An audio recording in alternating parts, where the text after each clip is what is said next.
কি হয়েছে মাম্মাম, তুমি এখানে দাঁড়িয়ে আছো কেন? রাগ করেছো? আমাদের মাম্মাম রাগ করেছে, রাগ করে এখন এখানে ওখানে ধাপ্পাস করে পড়ে যাচ্ছে, দেখো। আর তুমি রাগ করেছো কেন? কি হয়েছে? আমি তোমাকে কিছু বলেছি? আমি কি তোমাকে কিছু বলেছি? তুমি রাগ করেছো কেন? কি আমার কাছে আসো।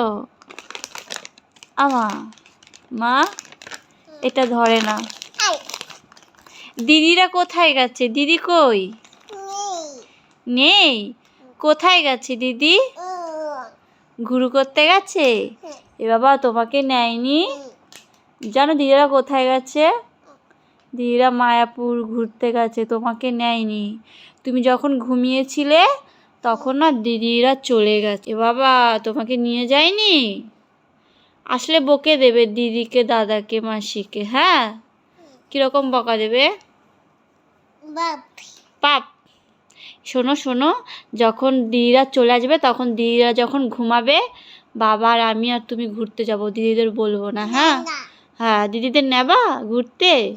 ঠিক আছে, আমরাও ঘুরতে চলে যাব দিদিকে না বলে। হ্যাঁ, দিদি আসলে আড়ি করবে। হ্যাঁ, কি হবে দিদির সাথে আড়ি করবে? আড়ি এরকম ভাবে আড়ি করবে? আচ্ছা ঠিক আছে। তোমাকে নেয়নি? আচ্ছা, দিদি আসুক, তারপর দিদির সাথে আড়ি করবে। হ্যাঁ, এখন তুমি কিছু খাবে? হ্যাঁ, তুমি কি কিছু খাবে? তোমাকে খাবার বানিয়ে দেবো। আচ্ছা, আড়ি আড়ি।